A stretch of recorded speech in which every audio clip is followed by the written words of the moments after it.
ఏపీలో 2 పార్టీల మధ్య లడ్డు రాజకీయం నడుస్తుంది.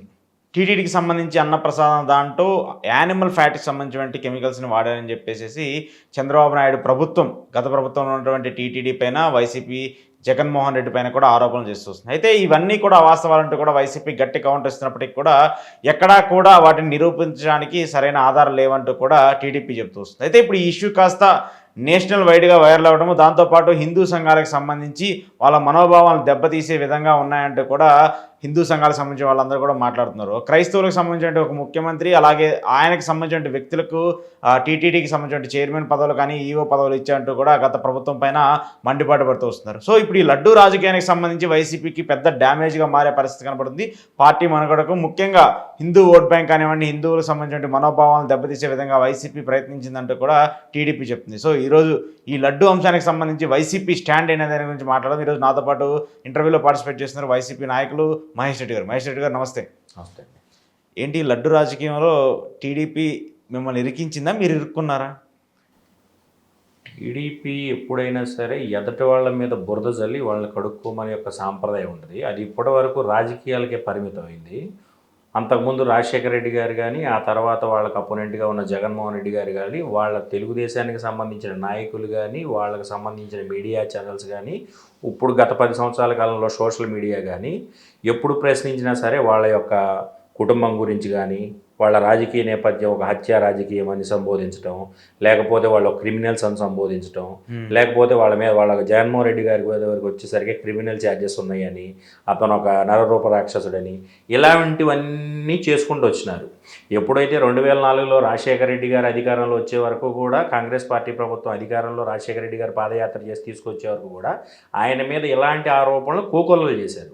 ఎప్పుడైతే 2004లో రాజశేఖర రెడ్డి గారు ముఖ్యమంత్రి అయిన తర్వాత ఆయన గారి పరిపాలన చూసిన తర్వాత ఆయన ప్రవేశపెట్టిన పథకాలు ఆరోగ్యశ్రీ కానీ, ఫీజు రీయింబర్స్మెంట్ కానీ, 108 కానీ, లేకపోతే ఆ రోజు యూపీఏ ప్రకటించిన రైతు రుణమాఫీని ఆంధ్రప్రదేశ్ రాష్ట్ర రైతులకు వర్తింపజేసే విధానంలో కానీ ఆయన ప్రజలను ఆకట్టుకొని 2009లో వీళ్ళు ఇలాంటి ఎన్ని ఆరోపణలు చేసినా కానీ 2009లో మళ్ళీ అధికారంలోకి వచ్చిన తర్వాత అక్కడ పులి స్టాప్ పడింది. అనుకోకుండా జరిగిన అకాల మరణం వల్ల జగన్మోహన్ రెడ్డి గారిని కాంగ్రెస్ పార్టీ చూసిన విధానం కానీ, ఇక్కడ నుంచి ఆ హైకమాండ్కి మూటలు మోసేవారు కానీ, వాళ్ళందరూ ఇదైపోయిన తర్వాత జగన్మోహన్ రెడ్డి గారు దానికి విసిగి వేసారిపోయి ఆ పార్టీలో నుంచి బయటికి రావటం, ఆయన తల్లిగారు ఎమ్మెల్యే అవ్వటం, ఆయన గారు ఎంపీ అవ్వటం. ఎప్పుడైతే జగన్మోహన్ రెడ్డి గారు కూడా మళ్ళీ తండ్రి పోయాడు, మళ్ళీ కొడుకు వచ్చాడు, మాకు రాజకీయ ప్రత్యర్థి మళ్ళీ మొదలయ్యాడు అని ఎప్పుడైతే వీళ్ళు అనుకున్నారో, అనుకున్న మరుక్షణం జగన్మోహన్ రెడ్డి గారి మీద ఈ కల్పిత కేసులు, ఈ శంకర్రావు గారు అనే కాంగ్రెస్ వ్యక్తి లెటర్ రాయటము, సుమోటోగా తీసుకోవటము, కోర్టు సుమోటోగా తీసుకున్న దాంట్లో తెలుగుదేశం పార్టీకి సంబంధించినటువంటి ఎర్రన్నాయుడు గారు కానీ, అశోక్ గజపతిరాజు గారు కానీ ఈ కావాలని కేసులో ఇంప్లీడ్ అవ్వటము, అలా వివిధ రకాలతో అతను తొక్కేయాలి, ఇతని పార్టీని మొక్కలోనే తుంచేయాలని ఆలోచన చేశారు. ఇతను అలాంటి అన్నిటికీ ఏమీ ఆస్కారం లేకుండా పార్టీ పెట్టడం, 18 మంది బై ఎలక్షన్లు జరిగితే 15 మందిగా వరకు గెలవటం, ఇవన్నీ జరిగి అట్లా పార్టీలో పబ్లిక్లో అతనికి విపరీతమైన రెస్పాన్స్ రావటం.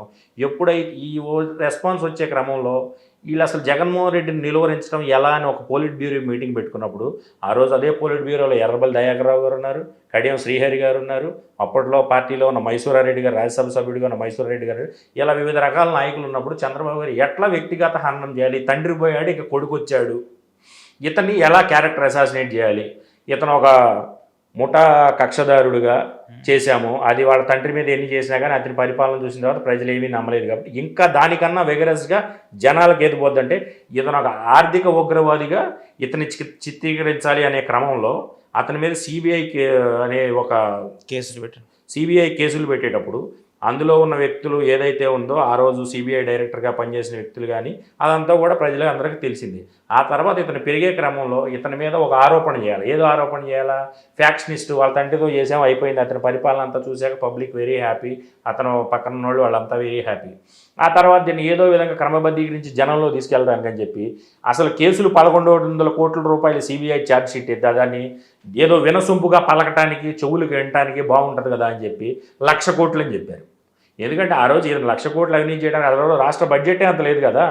అంటే ఏంటన్నమాట ఒక విషవార్త. మీరు చూడండి, ఎప్పుడైనా సరే మనం నిజం చెప్తే అది కొంచెం లేట్గా వినటానికి స్ప్రెడ్ అవుద్ది. అబద్ధం ఏంటంటే చాలా తొందరగా, అదే మీకు ఒక సామెత కూడా ఉంటుంది, నిజం గడప దాటేలోపు అబద్ధం ప్రపంచం చుట్టొస్తుందని. అదే విధంగా జగన్మోహన్ రెడ్డి మీద ఇవన్నీ జరుగుతూ ఉన్నాయి. ఈ క్రమంలోనే ఇతను క్రిస్టియన్ అన్నారు. దానికి ఆయన ఏం చేశాడు, జగన్మోహన్ రెడ్డి అనే వ్యక్తి చాలా భక్తి కలిగిన వ్యక్తి. అతని మతాన్ని అతను పూజిస్తాడు, వేరే మతాలని అతను గౌరవిస్తాడు. మీరు ఏ రోజైనా చూడండి, జగన్మోహన్ రెడ్డి దైవచింతన కలిగిన మాటలు మాట్లాడతాడు. చంద్రబాబు ఎప్పుడైనా సరే రాజకీయం అవసరం వచ్చేటప్పుడే దైవచింతన కలిగిన మాటలు మాట్లాడతాడు. జగన్మోహన్ రెడ్డి అనే వ్యక్తి అతని మతాన్ని పూజిస్తాడు, వేరే ఇతర మతాలను గౌరవిస్తాడు. 2014లో సేమ్ డబ్బా కొట్టారు ప్రజలు, ఏదో సీనియర్ ముఖ్యమంత్రి ఈయన చూశారు. 2014 నుంచి 2019 వరకు ఈయన పరిపాలన చూశారు. ఓకే, పరిపాలన చూసినప్పుడు ప్రజలకు విరక్తి కలిగింది. ఆయన 2019లో అధికారంలోకి వచ్చాడు. 2019లో అధికారం నుంచి 2019 నుంచి 2024 వరకు ఈయన మీద ఉన్న ఏంటి, ఫ్యాక్షనిస్టు, ముఠా కక్షదారుడు, ఇలాంటి ఆరోపణలు చేశారు. తర్వాత ఆర్థిక ఉగ్రవాదం చేశారు.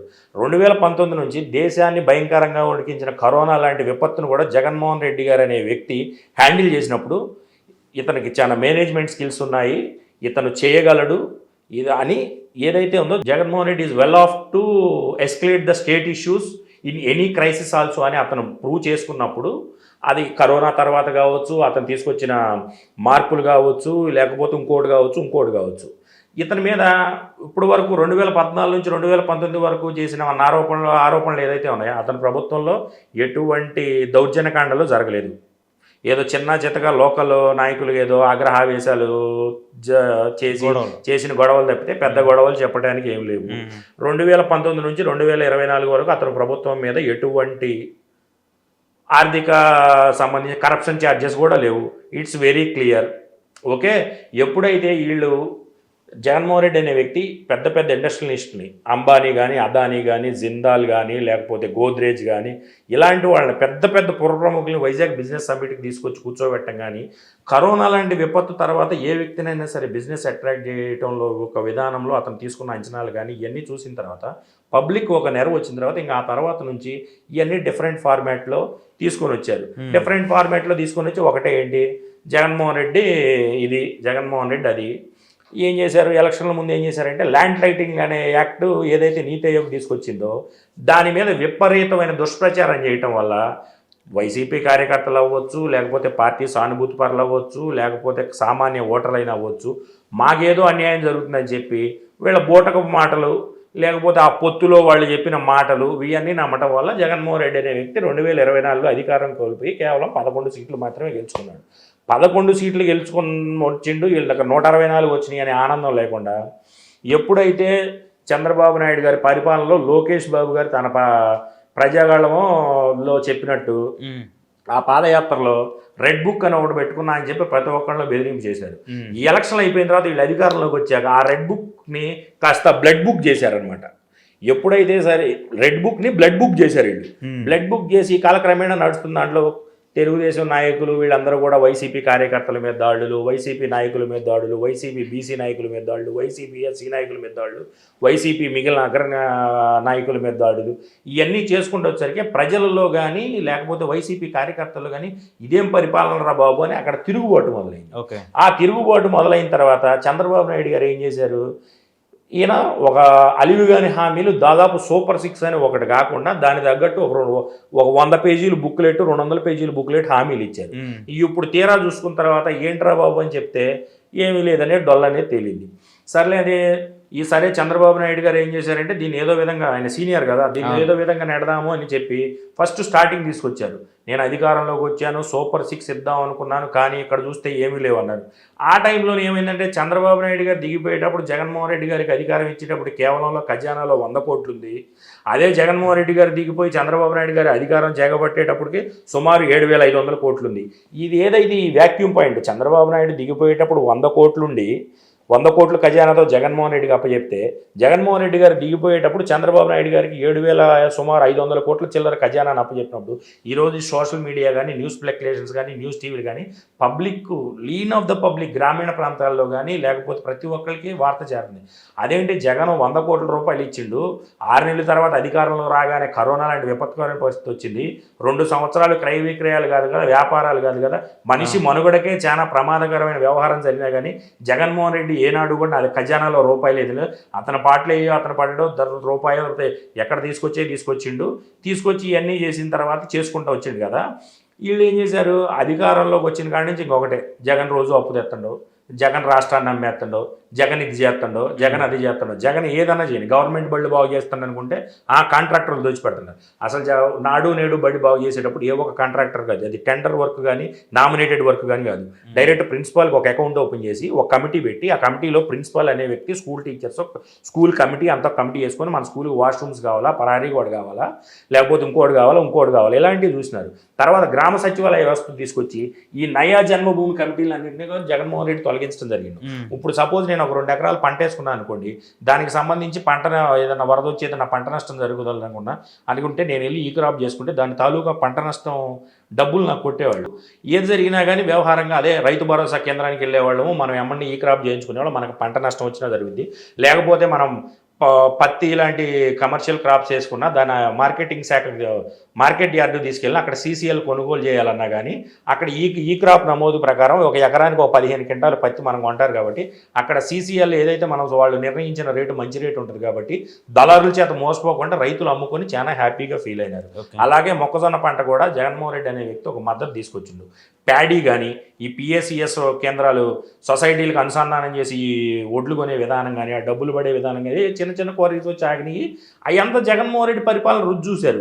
కానీ వీళ్ళు ఏదైతే చెప్పుడు మాటలు ఉంటాయి చూసారా, ఈ తప్పుడు వాగ్దానాలు చెప్పుడు మాటలకి ఈ విష ప్రచారానికి పబ్లిక్ అట్రాక్ట్ అయ్యి చంద్రబాబు నాయుడు అధికారంలో తీసుకొచ్చారు. అధికారంలో తీసుకొచ్చిన తర్వాత ఈ మేనేజ్మెంట్ ఏదైతే ఉందో రైతులు చూసుకున్నారు. రైతులు మొన్న జూన్లో పంట వేసినారు, మే ఎండింగ్ కొన్ని ఏరియాల్లో వేస్తారు, మే ఎండింగ్లో కూరగాయలు వేస్తారు. లంక గ్రామాలు మొత్తం కూడా మీరు చూసుకుంటే ఆ గుంటూరు, అమరావతి ఆ ఏరియా ప్రాంతంలో ఈ కృష్ణాలో కూడా జగ్గేపేట యువతల కొన్ని ప్రాంతాల్లో మనకేంటంటే ఏటుపట్టు గ్రామాలను ఉంటాయి.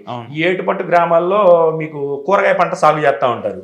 అలాగే మీకు పశ్చిమ డెల్టా పశ్చిమ కృష్ణ, తూర్పు కృష్ణ కానీ డెల్టా ప్రాంతాల్లో కానీ మీరు చూసుకుంటే ఉభయ గోదావరి జిల్లా ఇట్లన్నింటికి కూడా జూన్లోనే వరి నాట్లు కానీ ఇవన్నీ వేసే కార్యక్రమం ఉంది. మిగిలిన ఏరియాలో పత్తి కానీ లేకపోతే సెప్టెంబర్, ఆగస్టు ఎండింగ్కి మిర్చి కానీ ఇలాంటి పంటలు సాగు చేస్తూ ఉంటారు. ఇవన్నీ క్రమేపీ చూసుకున్న తర్వాత ఈ వరదలు కానీ వర్షాలు కానీ వచ్చినాయి. వర్షాలు కానీ వచ్చిన తర్వాత రైతులు ఎప్పుడైతే రూరల్ ప్రాంతంలో గ్రామీణ వాతావరణంలో ఒకటి జరిగిందనమాట, పంట నష్టపోయింది. ఆల్రెడీ ఒక ఎకరానికి ఒక పత్తికి అనుకోండి 25,000, లేకపోతే మినుము అనుకోండి పెసరో మినుము వేసారనుకో ఒక 5-6,000, లేకపోతే మొక్కజొన్న వేసారనుకోండి ఓ 25,000, అట్లా ఖర్చు ఆల్రెడీ కొంత పెట్టుంది. అదే జగన్మోహన్ రెడ్డి ప్రభుత్వం అనుకోండి దీనికి ఈ క్రాప్ చేసేవాళ్ళు కాబట్టి క్రాప్ ఇన్సూరెన్స్ వచ్చేది, ఇక్కడ ఈ క్రాప్ చేయలేదు. అదొకటి.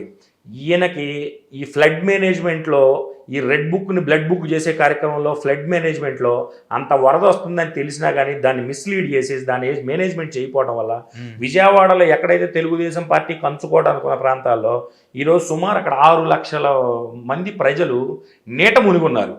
నీట మునిగుండి ఇతన్ని డిజాస్టర్ అని అనుకుంటే జగన్మోహన్ రెడ్డి అప్పుడు ఎక్కడికో ఊరు వెళ్ళి గన్నవరం నుంచి వస్తుంటే ఇక్కడ ఎవరైతే ఇతను కట్టిన రక్షణ గోడ రిటైనింగ్ వాల్ వల్ల ఎప్పుడైతే మా కుటుంబాలకు కానీ మా గృహాలకు కానీ మేము ఉండే ఆవాసాలకు కానీ ఎటువంటి ప్రమాదం జరగలేదు అన్నవాళ్ళు ఎప్పుడైతే వచ్చి ఇతనికి చుట్టుముట్టి అన్నా ఇది నువ్వు కట్టివు కాబట్టి ఈరోజు మేము సుమారు 1-2 లక్షల మంది విజయవాడ ప్రాంతంలో కృష్ణానది అమ్మటున్నా కానీ నువ్వు కట్టిన రక్షణ వలయం లాంటి గోడ వల్ల మేము ఈరోజు ప్రశాంతంగా ఇంత వరద వచ్చినా తట్టుకొని నిలబడగలుగుతామని ఇతనికి ప్రశంసలు ఇచ్చేసరికి ఇదొకటి జరిగిపోయింది. అంతకుముందే గుడ్లవల్లేరు కాలేజీలో ఒక ఉదంతం జరిగింది. సుమారు 300 మంది అమ్మాయిల సంబంధించి వాళ్ళ వాష్రూమ్స్లో వీడియోస్ పెడితే ఫస్ట్ వీడియోస్ ఉన్నాయన్నారు, తర్వాత కెమెరాస్ ఉన్నాయన్నారు, తర్వాత ఆ పోలీసులు అదే సంబంధించి షవర్ ట్యాప్స్ ఉంటాయి కదా, షవర్ ఏదైతే కెమెరాలు ఇన్సర్ట్ చేసి ఉన్న షవర్ ట్యాప్స్ని మనం తీసుకెళ్ళటం చూసాం. అవి ఫోటోల్లో మన సోషల్ మీడియాలో జరిగింది. అలాగే ఇక్కడ మరొక ముఖ్యమైన అంశం, చంద్రబాబు నాయుడు గారు అక్కడికి వెళ్ళి వైజాగ్ వెళ్ళి తమ్ముళ్ళు వైజాగ్ స్టీల్ ప్లాంట్ ఆపే బాధ్యత నాదన్నారు. అదేవిధంగా పవన్ కళ్యాణ్ గారు కూడా అదే మాట చెప్పారు, నాకు మోడీ తెలుసు, నాకు అమిత్ షా తెలుసు, ఇలాంటి వ్యాఖ్యలు చెప్పిన తర్వాత పబ్లిక్ దాన్ని నిజం అనుకొని నమ్మి ఓట్లు వేశారు. వీళ్ళు కూడా ఇంకొకటి ఇక్కడ ప్రధానమైన అంశం ఏంటంటే జగన్మోహన్ రెడ్డి గారు ఓటమి పాలవడానికి ఇంకొక ముఖ్య కారణం కూడా ఏదైతే ఆయన సిపిఎస్ రద్దు చేసి జీపీఎస్ గ్యారంటీ పెన్షన్ స్కీమ్ తీసుకొచ్చారో దీన్ని అసలు జీపీఎస్ ఉండదో ఇంకోటి ఉండదో మేము వస్తే పాత పద్ధతిని రన్ చేస్తామని చంద్రబాబు గారు ప్రతి ఒక్క ప్రసంగంలో చెప్పారు. ఆయన అధికారంలోకి వచ్చిన పెదప ఏం జరిగిందంటే అదే ఏదైతే జగన్మోహన్ రెడ్డి గారు తీసుకొచ్చిండో అదే జగన్మోహన్ రెడ్డి గారు తీసుకొచ్చిన జీపీఎస్కి ఆయన గెజెట్ రిలీజ్ చేయడం జరిగింది. అది ఒక విధంగా ఉద్యోగుల్లో రేపు రాను రోజుల్లో ప్రకంపనలు వీళ్ళు ఉరే సమయం ఆసన్నమైంది. వాళ్ళలో ఆల్రెడీ అసంతృప్తి ఉంది. ఓకే, వీళ్ళు ఏదైనా సరే ఈ ఐపీఎస్ని ఐఏఎస్ని ఈ కాదంబరి విషయంలో కానీ ఉన్నతాధికారుల్ని మీరు ఏదైనా చేయకపోతే వాళ్ళు చట్టానికి లోబడి పనిచేస్తే వాళ్ళందరినీ మీరు మాకు అనుకూలంగా ఉండకపోతే మిమ్మల్ని ఈ విధంగా చేస్తామని చెప్పి ఎప్పుడైతే 3 ఐపీఎస్ అధికారుల్ని ఇది చేయటం సస్పెన్షన్ చేయటం కానీ లేకపోతే ఎట్ ఏ టైం ఒక ఐపీఎస్ని సస్పెన్షన్ చేయటం కానీ ఒక 16 మంది ఐఏఎస్ అధికారుల్ని వీఆర్కి పంపటం కానీ ఇవన్నీ చూసిన పెదప పబ్లిక్ రియలైజ్ అవటం స్టార్ట్ చేసింది. ఏది గొడ్లవల్లేరు ఉదంతం అయితేనేమండి, వరదల మేనేజ్మెంట్ అయితేనండి, పంట నష్టపోయిన రైతులు అయితేనేమనండి, వైజాగ్ ప్రైవేటీకరణ స్టీల్ ప్లాంట్ అయితేనేమనేమండి, ఇలా వివిధ అంశాలు. వీళ్ళు ఏదైతే బ్లడ్ బుక్గా చేసే కార్యక్రమంలో వైసీపీ నాయకులు దాడులు అయితేనేమండి, లేకపోతే విష జ్వరాలు ప్రబలి డెంగ్యూ. ఈరోజు మీకు చిన్న విషయం చెప్పానా, డెంగ్యూ కేసుల్లో ఇదే రాష్ట్ర ముఖ్యమంత్రి ఉండే జిల్లాలో డెంగ్యూ కేసుల్లో రెండో రాష్ట్రం తెలుసా, రెండో డిస్టిక్ తెలుసా రాష్ట్రంలో డెంగ్యూ కేసులు గుంటూరులో నెంబర్ 2. ఓకే, అలాంటి డెంగ్యూ కానీ టైఫాయిడ్ కానీ వచ్చి వీళ్ళ ఆరోగ్య సేవలు కొన్ని చోట్ల సరిగా పనిచేయకపోతే వీళ్ళ వర్కింగ్ హాస్పిటల్స్ కానీ నెట్వర్క్ హాస్పిటల్స్ కానీ మేము తీసుకోమని చెప్పి ఎప్పుడైతే ఈ ప్రజలు 50,000 30,000 ఇంటికి కనీసం 2 ఇంటికి జ్వరం తగిలిన పరిస్థితి ఉంది తెలుసా, వాళ్ళ డబ్బులు తీసుకెళ్ళి ఖర్చు చేసినప్పుడు అరే జగన్ ఉంటే ఈ పరిస్థితి వచ్చేది కాదు అని చెప్పి ప్రతి ఒక్క దాంట్లో వీళ్ళు విఫలం చెందిన తర్వాత ఇంకా డైవర్షన్ పాలిటిక్స్ మొదలుపెట్టారు. కాదంబరిని తీసుకొచ్చారు. ఏమండి, గొడ్లవల్లేరులో పక్కన దాంట్లో 300 మంది అమ్మాయిలు నగ్నంగా వీడియోలు చిత్రీకరించారు. ఒక అబ్బాయి అని కేసు కలిస్తే దాంట్లో ఏమీ లేదని చెప్పి ఫస్ట్ ఉంది తర్వాత లేదని చెప్పి బుకాయించి బలవంతంగా హాస్టల్ కాడ చేస్తారు. ఏమండి, ఎప్పుడైనా సరే ఒక 300 మంది అమ్మాయిలు మా నీలి చిత్రాలు ఎవడో చిత్రీకరించారని మనోవేదన ఉండదండి. అలాంటి దాని మీద ఒక తాత స్థాయిలో ఉండి నువ్వు అంత అనుభవం ఉండి నీకు అంత వయసు ఉండి నీకు అంత పరిజ్ఞానం ఉన్న వ్యక్తి నువ్వు దబాయిస్తావు. అది వాడి దాంట్లో జరిగింది. ఇంకా వీళ్ళకి ఐటీడీపీ ఇలాంటి షోకాళ్ళు ఇవి ఉంటాయి కదా, సోషల్ మీడియాలు, ఈ సినీ సెలబ్రిటీలు కొంతమంది తయారవుతారు. ఈ సినీ సెలబ్రిటీలు చెప్పే మాటలు కూడా వినడానికి పబ్లిక్ సిద్ధంగా లేదు. ఎందుకంటే పిఠాపురంలో వచ్చి ఆల్రెడీ చెప్తే వాళ్ళని ఎరా బాబు మా పరిస్థితి ఎట్టుందో మరి మీరు రాంటే అని అడిగితే ఎవరికాడు సైలెంట్ అయిపోయారు. ఇలాంటి ఎన్నో ఉదంతాలు జరుగుతూ ఉన్నాయి. ఎన్నో ఉదంతాలు జరుగుతూ ఉన్నప్పుడు వీళ్ళు ఏదైతే చెప్పిన పరిపాలన కొనసాగించలేదో ఆ పరిపాలన కొనసాగించకుండా నాకు ఆర్థిక వ్యవస్థ చూస్తే భయం వేస్తుంది, డబ్బులు లేవు అంటే సూపర్ 6 అనే పథకాలు ఎగ్గొట్టడానికి చంద్రబాబు నాయుడు గారు అంకురార్పణ చేశారని గ్రామంలో ఉన్న ప్రతి ఒక్క రైతు కానీ రైతు కూలీ కానీ సామాన్య ప్రజలు కానీ లేకపోతే బడికి వెళ్ళే విద్యార్థి తల్లి ప్రతి ఒక్క విద్యార్థికి ఇస్తున్న 15,000 కానీ లేకపోతే ప్రతి బీసీ మహిళకి 18 సంవత్సరాలు దాటిన బీసీ మహిళకి 1,500 చొప్పున కానీ ప్రతి ఒక్కళ్ళు పథకాలు ఎప్పుడు వస్తాయి. ఎందుకంటే జగన్మోహన్ రెడ్డి గవర్నమెంట్లో వాళ్ళు ఒక హక్కుగా తీసుకున్నారు దాన్ని. ఆ హక్కుగా తీసుకుంటే చంద్రబాబు సీనియర్ కదా అతనికన్నా బెటర్గా ఇస్తా అన్నాడు కదా అని చెప్పి ఇతనికి ఈ ఆగ్ర అవకాశం ఇతనికి ఇస్తే ఇతను చేసిన దాన్ని 100 రోజుల్లో తేట తెలియజేసరికి పబ్లిక్ చాలా తీవ్రమైన ఆగ్రహంతో ఉన్నారు. ఓకే, అంటే మీరు చెప్పేది ఏంటంటే ఈ 100 రోజుల పాలనలో సక్సెస్ కాలేదు, ఫెయిల్ అయ్యారు కాబట్టి వాళ్ళు ఇలా చేశారా అంటారు సార్. 100 రోజుల పరిపాలన నేను సక్సెస్ అయిందా ఫెయిల్ అయిందా అని కాదు. మీరు ఒక విలేకరుగా మీరు ప్రజల్లోకి వెళ్ళండి. మీరు వరద ప్రాంతాలలో చూసుంటారు. అక్కడ సుమారు 6 లక్షల మంది నీట మునిగారు కదా, వాళ్ళు 10 రోజులు నీటలోనే ఉన్నారు కదా. వీళ్ళు ఏదో మేము గొప్పగా ప్రకటనలు చేస్తూ ఉన్నారు. ఏమండి, ఒకడో చిన్న స్థాయిలోనో పెద్ద స్థాయిలోనో పనిచేసి మీకు ఉదాహరణలు చెప్తాను.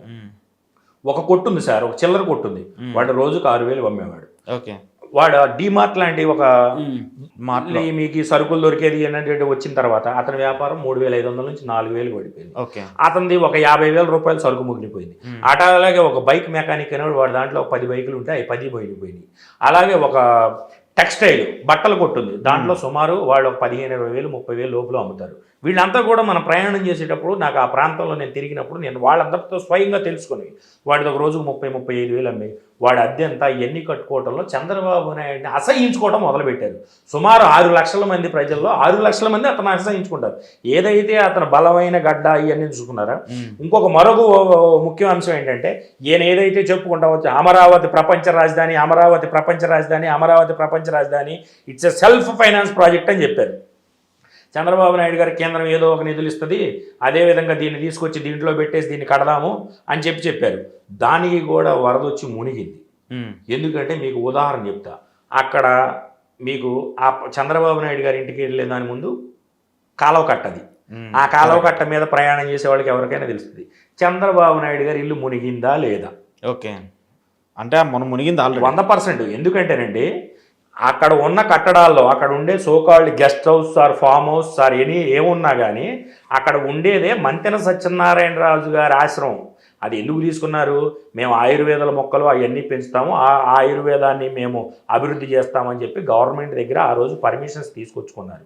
వాళ్ళు ఎందుకైనా మంచిదని చెప్పి ఆ మంతెన సత్యనారాయణ రాజు గారి ఆశ్రమమే కొంచెం ఎత్తులో కట్టి ఉంటుంది. ఓకే, అలాంటిది ఇప్పుడు సార్ ఇక్కడ నీటి మునగ వచ్చిందండి, ఇక్కడ మునక్కోండి ఇక్కడికి వచ్చి మునిగిద్దా? ఇక్కడ మునిగాక కదా ఇక్కడ మునగటం అనేది ఇక్కడ మునిగేది.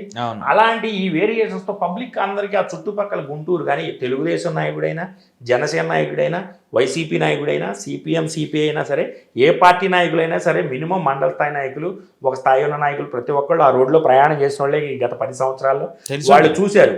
పబ్లిక్ అరే క్లియర్ కట్గా ఆ చుట్టుపక్కల ప్రాంతాలలో కాదు, ఇప్పుడు మంగళగిరి కానీ, లేకపోతే ఉద్దండరాయనపాలెం కానీ, లేకపోతే ఆ పక్కన విజయవాడలో సింగనగర్లోకి కానీ వాళ్ళకి తెలియదండి. ఇప్పుడు వాళ్ళు బ్యారేజ్ మీదకి వచ్చో ఇటు అటో ప్రయాణం చేసినప్పుడు కొన్ని లక్షల మంది చంద్రబాబు, ఇప్పుడు మాజీ ముఖ్యమంత్రి, ఇప్పుడు ప్రజెంట్ ముఖ్యమంత్రి ఇల్లు అంటే చంద్రబాబు గారి ఇల్లు రా అని అంటాం. డెఫినెట్గా ఆ రోడ్లో మనం కొంచెం ముందుకెళ్ళి సరదాగా ఉచ్చుకుతున్నాడు, చంద్రబాబు గారి ఇల్లు చూసొద్దాంపా, లేకపోతే జగన్ గారి ఇల్లు చూసొద్దాంపా, ఇట్లాంటివన్నీ చేశారు. తీరా చూస్తే ఇది మునిగింది.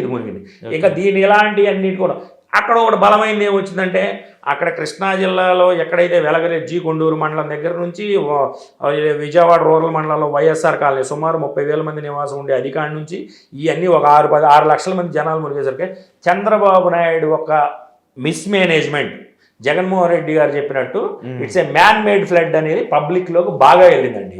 అది కృష్ణా జిల్లాలోకి వెళ్ళింది. కృష్ణా జిల్లా ఎంటైర్ మొత్తం కూడా తీవ్రమైన వ్యతిరేకత ఉంది.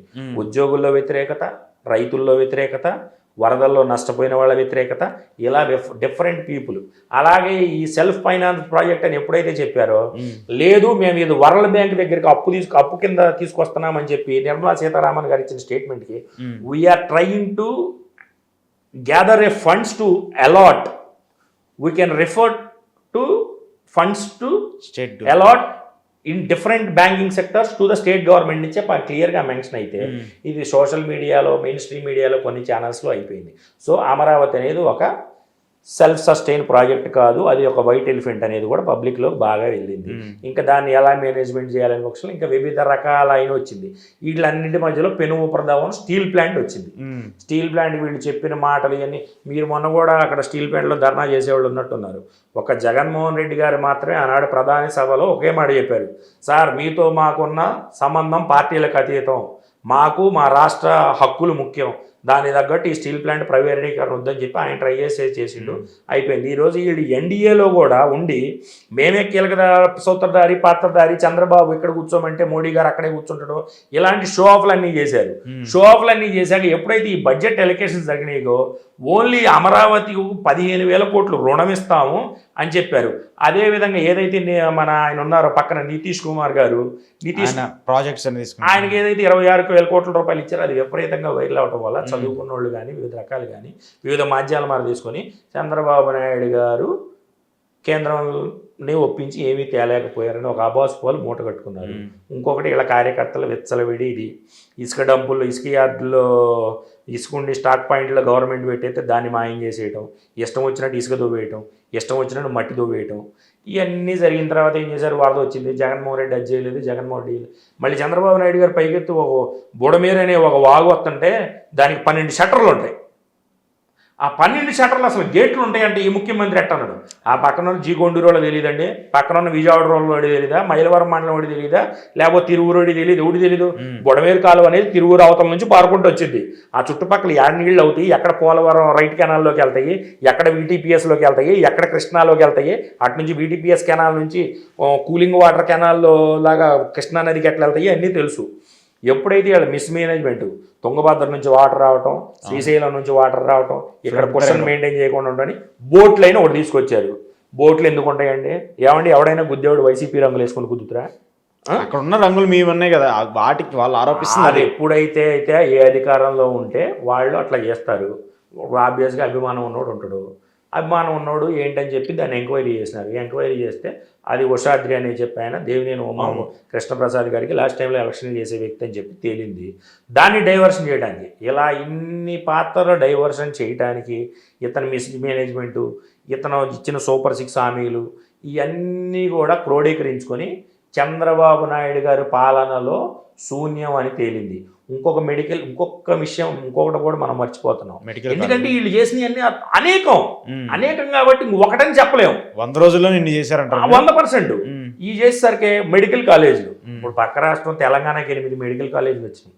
ఇప్పుడు అక్కడ ఇండియన్ మెడికల్ కౌన్సిల్ ఉంటుందండి. మీరు నేను అడిగితే ఇప్పుడు గవర్నమెంట్ అనేది ఒక 17 మెడికల్ కాలేజీలు జగన్మోహన్ రెడ్డి గారు తీసుకొచ్చి దాంట్లో 5 ఫుల్లీ స్ట్రక్చర్డ్ తీసుకొస్తే అక్కడ గవర్నమెంట్ హాస్పిటల్ వస్తుంది. అక్కడ పేద విద్యార్థులు కానీ మెరిట్ విద్యార్థులు కానీ గవర్నమెంట్ దాంట్లో తక్కువ చదువుకోవడం వల్ల ఇప్పుడు మీరు వెళ్ళామనుకోండి సార్, ఈరోజు మీరు నేనే ఉన్నాము. ఈరోజు వైద్యం ఎందుకు ఖరీదైంది? మీరు ఎంబీబీఎస్ చదవాలంటే 1 కోటో 2 కోట్లు దానికి డొనేషన్ కట్టాలా. ఆ తర్వాత ఎండీ చేయాలంటే సపోజ్ రేడియాలజీ చేయాలంటే 3 కోట్లు కట్టాలా. లేకపోతే ఎనస్టీషియా చేయాలంటే 2.5 కోట్లు కట్టాలా. ఆర్థోపెడిక్ చేయాలంటే 1.5 కోటి కట్టాలి. 1.5 కోటి 2 కోట్లు చిల్లర కట్టాలా. లేకపోతే ఆర్థో చేయాలంటే 1.5 కోటి కట్టాలా. న్యూరో చేయాలంటే 2 కోట్లు. ఈ డొనేషన్లకే పోయిన తర్వాత మీ కూడా ఎలాంటి వ్యాపకం వస్తుందంటే నేను చదువుకున్నా, నాకు పేరు వస్తుంది కాబట్టి మీది సర్వీస్ మోటో కూడా, మీ సర్వీస్ మోటో అని మీకు చేయాలని ఉన్నా కానీ మీకు ఖర్చు పెట్టిన ఖర్చు ఇదన్నిటి వల్ల మీరు కొంచెం అధిక టెస్టుల రూపంలో కానీ ఇంకోటి కానీ ఇప్పుడు సార్ ఇప్పుడు మీరున్నారనుకోండి, మీరు భరించేవాళ్ళు అనుకోండి సార్, మీరు ఏజీలోనూ చూపించుకుంటారు, యశోదలోనూ చూపించుకుంటారు, అపోలోలోనూ చూపించుకుంటారు, కిమ్స్లోనూ చూపించుకుంటారు. ఒక సామాన్యుడు అనేవాడు ఇప్పుడు షుగర్ బీపీ లాంటి చిన్నవి వచ్చినాయి అనుకోండి, గవర్నమెంట్ హాస్పిటల్ జగన్మోహన్ రెడ్డి అక్కడ స్ట్రెంత్ చేంజ్ చేసింది కాబట్టి పిహెచ్సిలో 140 రకాల మందులు ఇచ్చేవాడు అతను ప్రభుత్వంలో. ఇచ్చినప్పుడు డెఫినెట్గా షుగర్ ఉన్నా బీపీ ఇవన్నీ ఏంటి సార్, కొంచెం కీళ్ళ నొప్పులు, వ్యవసాయం చేసేవాళ్ళు వీళ్ళకి ఏంటంటే ఆ నొప్పులు ఉంటే చిన్న దావకానికి పోయి అక్కడ ఏదో చేసుకుంటూ ఉండేవాళ్ళు. కొంచెం ఏదన్నా దానికి సంబంధించి వస్తే ఈ ఆరోగ్యశ్రీ ఎలా ఉంది కాబట్టి దీన్ని ఇంకా స్ట్రెంథన్ చేసే కార్యక్రమంలో పేదవాడికి తక్కువ ఖర్చుతో వైద్యం చేయాలా అనే ఆలోచనతో అతనుకున్న పరిధిలో అప్పుడు ఏం తీసుకోవాలి రివ్యామ్ మెజర్స్ అని చెప్పి 5 లక్షలు ఉన్న వైద్యం ఖర్చుని 25 లక్షల రూపాయలు చేసిండు. 25 లక్షల రూపాయలు ఆరోగ్యశ్రీ పెట్టిండు. ఇంకా అది రాష్ట్ర ప్రభుత్వం హాస్పిటల్కి చెల్లిస్తూ ఉంది, వాళ్ళు ఏదో ఆపుదాం అనుకున్నారు, కొత్త పేమెంట్స్ రిలీజ్ చేస్తున్నారు, ఇదంతా జరుగుతాం. కానీ 100 రోజుల పనులు అసలు ఆరోగ్యశ్రీనే లేదు కదా. ఈ లడ్డూకి సంబంధించినటువంటి అంశంలో నిజంగా మీరు ఆ కల్తీకి సంబంధించి ఆ కల్తీని ఏదైతే ఉందో ఎందుకు అప్పుడున్నటువంటి బ్రాండ్ 50 సంవత్సరాలుగా వస్తున్నటువంటి నందిని బ్రాండ్ని పక్కన పెట్టేసి కొత్త కంపెనీకి ఎందుకు అవకాశం ఇచ్చారు? ఈ పాయింట్ ఎక్కువగా అడుగుతున్నటువంటి ప్రశ్న. ఇక్కడ మీకు ఒకటి చెప్తాను. ఇక్కడ ప్రతి ఒక్కళ్ళలో కర్ణాటక మిల్క్ ఫెడరేషన్కి సంబంధించిన నందిని బ్రాండ్ 50 సంవత్సరాల నుంచి అంటున్నారు. అసలు 50 సంవత్సరాల నుంచి ఎక్కడ ఉంది? ఇది ఓన్లీ పుకారు మాత్రం. 20 సంవత్సరాల నుంచి ఉంది. ఇదే చంద్రబాబు నాయుడు గారి గవర్నమెంట్లో 2015 నుంచి 2019 దాకా నందిని దాంట్లో నెయ్యి ఎంత కొన్నారు? ఇక్కడ 2 పాయింట్లు. అంత తక్కువ 320కి రేట్ ఎందుకు కొన్నాం అనేది నందిని అనేది తీసుకెళ్ళి ఏమంటే మిల్క్ సప్లై చేసే దాంట్లో నందిని కానీ, అమూల్ కానీ, ఏఆర్ కానీ, హెరిటేజ్ కానీ ఇలాంటి డిఫరెంట్ డైరీస్ ఉంటాయి. ఈ బోర్డు ఏం చేసిందంటే దీనికి టెండర్ కాల్ఫర్ చేసింది అనమాట. It's a global tender. మీకు సప్లై చేసే సత్తా ఉంటే గ్లోబల్ టెండర్ ప్లస్ ఈ గ్లోబల్ టెండర్లో పార్టిసిపేట్ చేయడానికి చంద్రబాబు నాయుడు గారు రిజైమ్లో ఉన్నదానికి, జగన్మోహన్ రెడ్డి గారు రిజైమ్లో ఉన్నదానికి తీసుకొచ్చిన మార్పులు చెప్తానండి. ఈ టెండర్ వాటిలో చంద్రబాబు నాయుడు గారి ప్రభుత్వంలో ఈ టెండర్ని కాల్ఫర్ చేయడానికి 1 సంవత్సరం పాల ఉత్పాదన అనుభవం ఉంటే చాలు అనుంది. తర్వాత 3,60,000 టన్నులు కెపాసిటీ ఉండే నెయ్యి సామర్థ్యం చేస్తే చాలు అని చెప్పింది. కానీ జగన్మోహన్ రెడ్డి గారు ప్రభుత్వం వచ్చిన తర్వాత అక్కడ దేవాదాయ ధర్మాదాయ శాఖ మండలి అక్కడ ఈ చైర్మన్ గారిని తీసుకున్న నిర్ణయం ఏంటి తెలుసా? ఈ నెయ్యి ఉత్పత్తి చేసే సంస్థ ఏదైనా సరే మినిమం పాల ఉత్పాదక రంగంలో 5 సంవత్సరాల అనుభవం ఉండి తీరాలి అని చెప్పి ఒక అమెండ్మెంట్ తీసుకొచ్చారు. ఇది జగన్మోహన్ రెడ్డి గారి ప్రభుత్వంలో జరిగింది. అలాగే 5 లక్షల టన్నుల నెయ్యి ఉత్పాదన ప్రతి నెల ఉండేలా చర్యలు తీసుకోవాలి. అంటే 4-5 లక్షల లీటర్ల పాలు సేకరణ జరగాలి. దాని ప్రకారం ఈ నెయ్యి వస్తుంది. వీళ్ళందరూ అంటారు ఇన్ని లీటర్లకు అన్ని పాలు, అన్ని లీటర్లకు ఇంత నెయ్యి వస్తుంటారు. మనం ఎవరైనా సరే ఇప్పుడు మనకు మిల్క్ ప్రొక్యూర్ చేసేవాళ్ళు చిన్న కేంద్రాలు ఉంటాయి. ఇవన్నీ శీతల కేంద్రాలకు వెళ్తాయి. అక్కడ నుంచి ఎక్కడైతే మిల్క్ ఫ్యాక్టరీలు ఉంటాయి అక్కడికి వెళ్ళిన తర్వాత ఫస్ట్ ఆ పాల నుంచి వెన్నదీస్తారు. మీకు డిఫరెంట్ టెంపరేచర్లో అది బాగా డిస్టిల్ అవుద్ది అనమాట. బాగా పెద్ద ఫ్యాన్స్ ఉంటాయి, మీకు విపరీతమైన శబ్దం వస్తుంది. ఆ ఫ్యాన్స్ సమ్ టెంపరేచర్లో నెయ్యి తీస్తారు, ఆ వెన్న తీస్తారు. నెయ్యి కాదు వెన్న తీస్తారు. ఆ వెన్న తీసిన తర్వాత ఈ పాలను విక్రయం చేస్తారు. వెన్న తీసిన పాలు అట్లా పెట్టుకోరు. ఇప్పుడు మీరు పాలు తాగుతూ ఉంటాం చూసి పాల ప్యాకెట్లో కొంటా ఉంది కదా, టోన్డ్ మిల్క్, ఫ్యాట్ లేకుండా ఉండే మిల్క్ అని. ఈ ఫ్యాట్ లేకుండా మిల్క్ ద్వారా ఇది చేస్తారు. దానికి రేటుకి సంబంధం లేదు. ఇంకోటి రేటు విషయం మీకు చెప్తానండి. ఇదే ఏఆర్ అనేది గ్లోబల్ టెండర్లో పార్టిసిపేట్ చేసింది. వాళ్ళకి ఏదైతే అమెండ్మెంట్ ద్వారా వచ్చిన 5 సంవత్సరాల ఎక్స్పీరియన్స్ ఉంది. ఆ తర్వాత ఈ ఏదైతే ఈ కెపాసిటీ కంట్రోల్ కూడా ఉంది వాళ్ళ దగ్గర ఉంది. ప్లస్ ఇంకొకటి వీళ్ళు రేటు డీవియేషన్ చెప్తున్నారు. నీకు 320 రూపాయలకే కల్తీ లేకుండా చేయకుండా ఇస్తారా అని అంటారు. మరి ఇదే చంద్రబాబు నాయుడు గారు 320 రూపాయలకే కల్తీ జరిగింది అనుకుంటే, ఇతర హయాంలో ఒకానొక టైంలో 273 రూపాయలకే కిలో నెయ్యి పర్చేజ్ చేశారు. అప్పుడు కల్తీ జరగలేదా? అంటే అప్పుడున్న పరిస్థితులు ఇప్పుడున్న పరిస్థితి, అప్పుడు కాస్ట్ ఆఫ్ ప్రొడక్ట్ తక్కువ ఉంటుంది, ఇప్పుడు కాస్ట్ ఆఫ్ ప్రొడక్ట్ ఎక్కువ ఉంటుంది. కాస్ట్ ఆఫ్ ప్రొడక్ట్ ఏం పెరగదు సార్. మీకు చిన్న విషయం చెప్పాను, ఇక్కడ 2 విధాలు పర్చేజ్ ఉంటాయి. మీరు కేజీ కొంటే ఇప్పుడు మీ ఇంట్లో ఫంక్షన్ చేశారనుకోండి సార్, మీరు రెగ్యులర్గా 1 కేజీ పంచదార కొనుక్కొస్తారు. ఎంత ఉంటుంది? 100 రూపాయలు ఉందనుకున్నాం. అదే మీకు బల్క్లో 2 టన్నులు పంచదార కావాలంటే ఎంతకు వస్తుంది? సుమారు 82-83 రూపాయలకి వస్తాయి. పర్చేజ్ ఆఫ్ క్వాంటిటీని బట్టి రేట్స్ అనేవి డిసైడ్ అయ్యి. అంటూ ఇంకోటి ఏంటంటే సార్, ఇప్పుడు నాకు భక్తి ఉందనుకోండి, నాకు ఎంత కాస్ట్ పడుతుంది? నేను సపోజ్ నెయ్యి ఉత్పాదన చేస్తా ఉన్నాను అనుకోండి, నా ప్రోడక్ట్ నేను అమ్ముకోవాలనుకున్నప్పుడు నేను డెఫినెట్గా నాకు ఒక 5 లక్షల కేజీలు ఒకే చోట బల్క్గా వెళ్తుంది అనుకోండి, బయట నేను షిఫ్ట్ అక్కడక్కడ పాయింట్స్ వారి అమ్మటం కన్నా బల్క్లో నాకు వెళ్తుంది అని చెప్పి I go for a tender. It's a global tender. మీరు పార్టిసిపేట్ చేయొచ్చు, నేను పార్టిసిపేట్ చేయొచ్చు. డైరీ ఫామ్ ఉండి కెపాసిటీ, మిల్క్ ఫ్యాక్టరీ ఉండి కెపాసిటీ ఉన్న వాళ్ళు ఎవరైనా సరే మనం దాంట్లో పార్టిసిపేట్ చేయొచ్చు. అంటూ పార్టిసిపేట్ చేసిన తర్వాత దానికి ప్రొక్యూట్మెంట్ కమిటీలో మెంబర్స్ ఉంటారు. ఆ రోజు వీళ్ళు ఏదైతే ఆరోపణ చేస్తున్న ఇదిలో ఈరోజు వీళ్ళు పొత్తులో ఉండి బీజేపీలో మోడీ గారికి, అమిత్ షా గారికి అత్యంత సన్నిధుడైన వైద్యనాథన్ గారు ఈ పర్చేజ్ కమిటీలో సభ్యులు. అలాగే ఈరోజు కొవ్వూరు ఎమ్మెల్యేగా ఉన్న, తెలుగుదేశం ఎమ్మెల్యేగా ఉన్న వేమిరెడ్డి ప్రశాంతి గారు ఒక సభ్యురాలు. అలాగే ఈరోజు ఐఎన్పిఆర్ అండ్ హౌసింగ్ మినిస్టర్గా తెలుగుదేశం ప్రభుత్వంలో ప్రజెంట్ ఉన్న కొలుసు పార్థసారథి గారు ఈ పర్చేజ్ కమిటీ మెంబర్స్. ఓకే, వాళ్ళు అప్రూవ్ చేసిన తర్వాతే ఇవన్నీ కూడా, ఈ పర్చేజ్ అదంతా కూడా వాళ్ళు అప్రూవ్ చేసిన తర్వాతే ఆ కంపెనీకి అనేది ఇవ్వడం జరిగింది. ఓకే, ఇంకొకటి, ఈ యొక్క నెయ్యి అనేది మనం ఏదో నెలలు స్టాక్ చేయడానికి ఉండదు. కొండపైన 7 రోజులు మాత్రమే స్టాక్ చేయడానికి ఉంటుంది. ఓకే, అది విషయం పక్కన పెడితే దీనికి ప్రతి ఒక్కదానికి ఒక టెస్టింగ్ రిపోర్ట్స్ ఉంటుంది సార్. మనం ప్రతి ఒక్కదానికి క్వాలిటీ కంట్రోల్ ఉంటుంది సార్. ప్రతి ఒక్క, అంటే తిరుపతి లాంటి అంత పెద్ద ధార్మిక క్వాలిటీ కంట్రోల్ సంస్థ అనేది ఉంటుంది. ఆ క్వాలిటీ కంట్రోల్ సంస్థ చెప్పిన తర్వాతే ఇలాంటి కార్యక్రమాలన్నీ, ఇవన్నీ ఏదైతే నెయ్యి రావటం కానీ, దాన్ని క్వాలిటీ కంట్రోల్ చేయటం కానీ, ఈవో గారే చెప్పారు. మేము క్వాలిటీ కంట్రోల్ బాగాలేని చోట పైకి కొండ దగ్గరికి నెయ్యి వచ్చినప్పుడు 3 శాంపుల్స్ తీస్తాము, అందులో ఏ శాంపుల్స్ ఫెయిల్ అయినా కానీ అది వెనక్కి తిప్పి పంపుదామంటే, అటువంటి నెయ్యి అనేది, ఏ కల్తీ నెయ్యి అనేది కొండ మీదకు చేరలేదు. ఇది కేవలం భక్తుల్ని మనోభావాలు దెబ్బతీయటం, ఒక వ్యక్తి మీద రాజకీయ కుట్ర కోణంతో అతని రాజకీయ జీవితాన్ని సమాధి చేయడానికి వీళ్ళు ప్రతి ఒక్క భక్తుల మనోభావాలను వాడుకుంటూ సనాతన ధర్మాన్ని ఎవరైతే ఆచరిస్తారో వాళ్ళ మనోభావాల మీద వీళ్ళు దెబ్బతీశారు. అంటే మన స్వామి వారిని మనం కించపరుచుకునే విధంగా వీళ్ళ వ్యాఖ్యలు ఉన్నాయి. ఏమండి, తిరుమల అనేది స్వయం ప్రతిపత్తి కలిగిన ధార్మిక సంస్థ. ఓకే, ఇప్పుడు అక్కడ ఏదైనా తప్పులు జరిగినాయి అనుకోండి, ఈవో గారు ప్రెస్ మీట్ పెట్టాలి. చంద్రబాబు నాయుడు గారు ప్రెస్ మీట్, ఆయన 100 days జరిగిన దాని కార్యక్రమంలో ఎమ్మెల్యేలందరినీ పిలిచి ఈ స్టేట్మెంట్ అక్కడ రిలీజ్ చేస్తారు. ఇప్పుడు ఆల్రెడీ ముందు ఈవో ప్రెస్ మీట్ పెట్టి మాట్లాడాడు. ఆయన ముందే ప్రెస్ మీట్ పెట్టి ఇదిగోండి ఈ లడ్డూకు పంపించినటువంటి నెయ్యిలో ఈ కెమికల్స్ వాడారు, లేదంటే అప్పుడు ఆయన చెప్పింది ఏంటంటే వెజిటేరియన్స్ సంబంధించిన ఆయిల్స్ ఉన్నాయి, లేదంటే డాల్డా లాంటి. చంద్రబాబు నాయుడు గారు స్టేట్మెంట్ ఇచ్చే వరకు ఈవో గారి నుంచి ఎటువంటి స్టేట్మెంట్ లేదు. చంద్రబాబు నాయుడు గారి గవర్నమెంట్ ఫామ్ అయిన తర్వాత, శ్యామలరావు గారు ఈవోగా ఛార్జ్ తీసుకున్న తర్వాత ఆయన నెయ్యి స్టోరేజ్ దగ్గరికి అన్నీ వెళ్ళి ఆ శాంపుల్స్ సంబంధించిన డాక్యుమెంట్స్ అదంతా చదివి, ఆ నెయ్యి ఏదైతే ఉందో దాన్ని టెస్ట్ చేసినవి కూడా ట్విట్టర్ ద్వారా కానీ ఇతర మాధ్యమాల ద్వారా కానీ జూన్ 20వ తారీఖు జరిగిన ఆడిట్లో ఆయన ఛార్జ్ తీసుకున్న తర్వాత ఆడిట్ చేశారు. ఆడిట్కి సంబంధించి ప్రతి ఒక్కటి తీసుకుంటూ వస్తారనమాట. ప్రతి ఒక్కటి తీసుకుని వచ్చినప్పుడు అక్కడ అంతా సౌకర్యాలన్నీ బాగానే ఉన్నాయి, వచ్చే పదార్థాలు ఇవన్నీ కూడా గుడ్ క్వాలిటీ అన్నారు. సరే, వీళ్ళకి జూన్ 12న ఏదో వచ్చింది. జూన్ 12న టెస్ట్కి పంపించారు. జూన్ 17న ల్యాబ్కి పంపించారు, తీశారు శాంపుల్స్ 12 నుంచి 15 దాకా. 17 పంపించారు, 23 రిపోర్ట్. నీకు ఆ రోజు ఏదన్నా వీళ్ళు చెప్పినట్టు అడల్టరేటెడ్ ఫ్యాట్ కంటెంట్స్ ఆ ఘీలో ఇంక్లూడ్ అయి ఉంటే, why you keep that report aside for till today? వాళ్ళు రాజకీయానికి వాడుకోకపోతే దాన్ని ఎందుకు బయట పెట్టలేదు? స్వయం ప్రతిపత్తి కలిగిన ధార్మిక సంస్థ ఈఓ గారు దాన్ని ఎందుకు బయట పెట్టలేదు? రాష్ట్ర ముఖ్యమంత్రిగా ఆయన 100 రోజులు పరిపాలన రోజు దాన్ని ఎందుకు బయట పెట్టారు? అది ఒక రాజకీయ కోణం. రెండోది ఏంటంటే సార్, వెంకటాద్రి సంస్థానం బ్రహ్మాండే నాస్తి కించన వెంకటేశ్వర సమోదేవ నా భూతో నా భవిష్యత్తు. అర్థమైందా? కలియుగ ప్రత్యక్ష దైవం వెంకటేశ్వర స్వామి వద్దకు వెళ్ళినప్పుడు సరే, ప్రపంచంలో ఇలాంటి దివ్యమైన క్షేత్రం ఏదో సేమి, ప్రపంచం ఎల్లదేవుల కన్నా మా ప్రత్యక్ష దైవం ఎలవేల్పు నువ్వు అని చెప్పి ప్రతి ఒక్క భక్తుడు మొక్కుకుంటాడు. అలాంటి దాని మీద ఇలాంటి వ్యాఖ్యలు అనేవి చేయటం ఇప్పుడు తప్పు ఉందనుకోండి, ఒక చర్య తీసుకోండి, అంటే ఇక్కడ సార్ దోషుల్ని శిక్షించండి.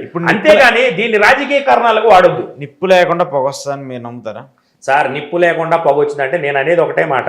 అంటే ఇప్పుడు సరే ఒక మీరు అన్నారు ఇప్పుడు కల్తీ జరిగిందనో ఏదో సరే జరిగిందో లేదనేది అది పక్కన పెట్టండి. వాళ్ళ హామీలు మర్చిపోవడానికి కొత్తగా ఇష్యూని తీసుకొచ్చారనేది పక్కన పెట్టండి.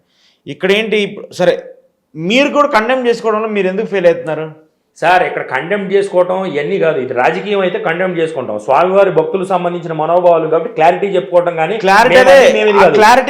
మీరు నీ గురించే మాట్లాడుతున్నారు.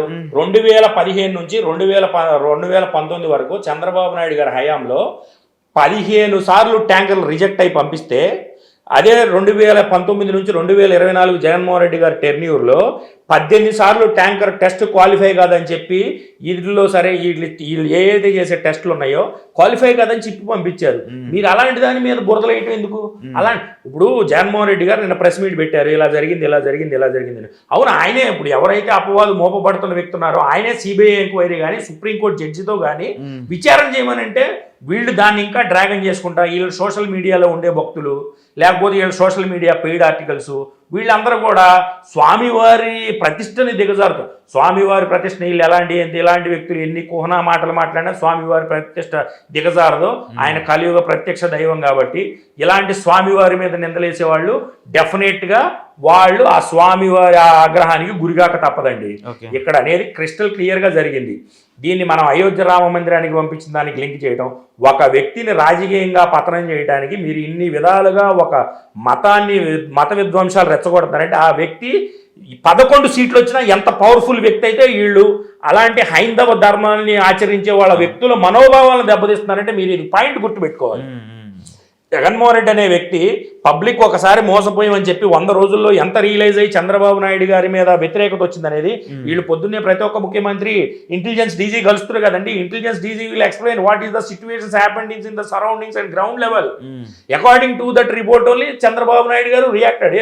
ఇంత వ్యతిరేకత వచ్చిందా అని చెప్పి ఆయనకున్న అపారమైన అనుభవంతో హైందవ మతాన్ని ఆచరించే భక్తుల మీద ఎక్కువ పెట్టి వాళ్ళ మనోభావాల మీద ఎక్కువ పెట్టిన బాణమే చంద్రబాబు నాయుడు గారి లడ్డూలో కలుషితం అనే విష ప్రచారం. సుబ్బారెడ్డి గారు టీటీడీ చైర్మన్గా పనిచేశారు, కరుణాకర్ రెడ్డి గారు పనిచేశారు, లేదంటే అక్కడ ఉన్నటువంటి గత ఈఓ పనిచేశారు. వీళ్ళు ఇన్ని తప్పులు జరుగుతున్నా కూడా సుబ్బారెడ్డి గారు రియాక్ట్ అయ్యారు. దానికి సంబంధించి ఆయన సుప్రీంకోర్టుకి వెళ్ళారు. మేము దీని మీద ఫైట్ చేస్తామని చెప్పేసి కూడా ఆయన చెప్తున్నారు. సుప్రీంకోర్టులో పిటిషన్ కూడా వేశారు.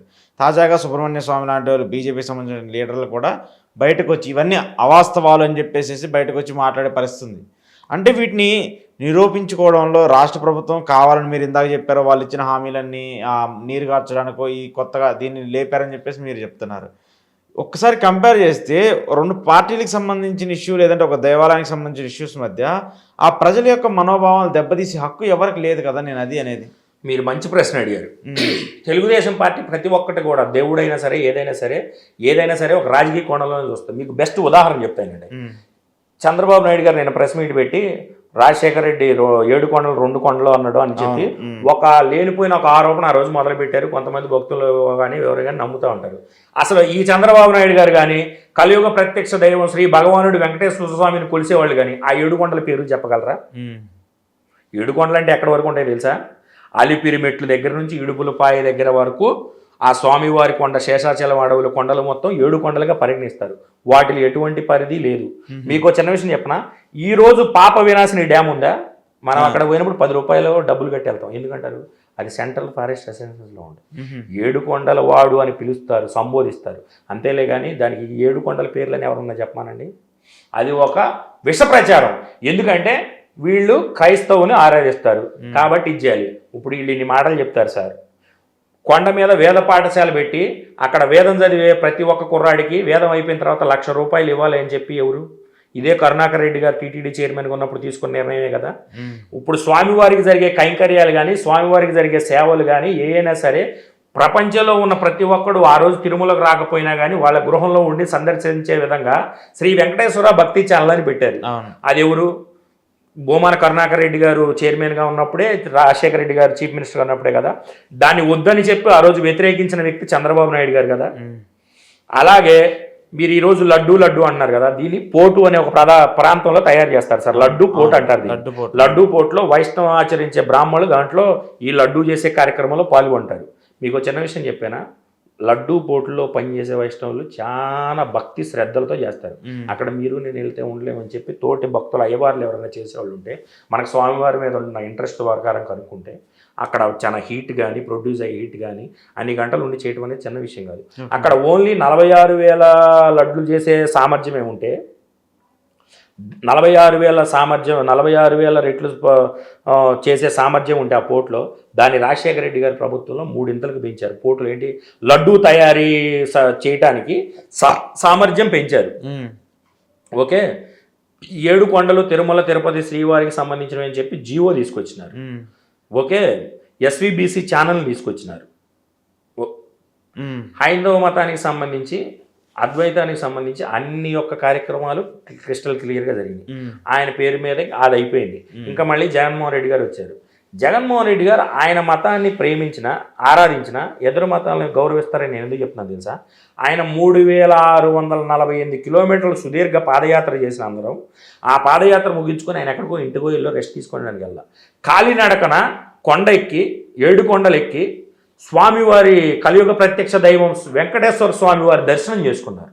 అప్పుడు 2019లో ఆయన పాదయాత్ర ముగించుకొని తిరుపతి వెళ్ళి ఇది చేశారు.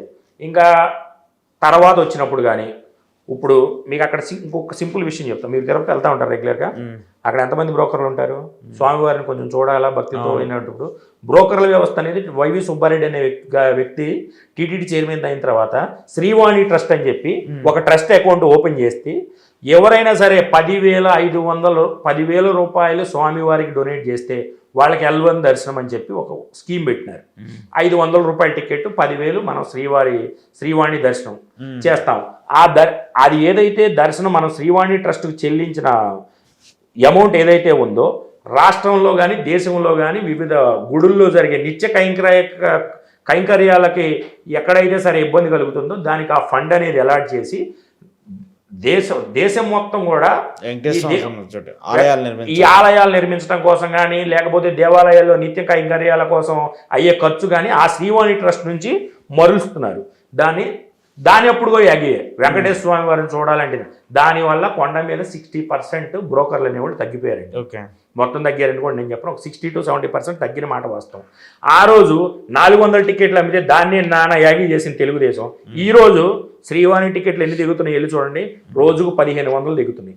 అంటే స్వామివారిని ప్రతిష్ట దిగజార్చడానికి మీరు టికెట్లు ధరించారా? ఇది ఒక మంచి మార్గం. శ్రీవాణి ట్రస్ట్కి తనకి తోచిన ఉన్నవాళ్లే ఇది చేసినారు కాబట్టి ఇది చేసినారు. సుబ్బారెడ్డి గారు వచ్చిన తర్వాత గొప్ప విషయం ఏంటో తెలుసా? ఇంకొకటి, మీకు పొద్దున్న 7ంటికి విఐపీ దర్శనం ఉంటుంది. స్వామివారికి జరిగే కైంకర్యాలు అవన్నీ చూడాలంటే ఓన్లీ విఐపీ చూసేవాళ్ళు.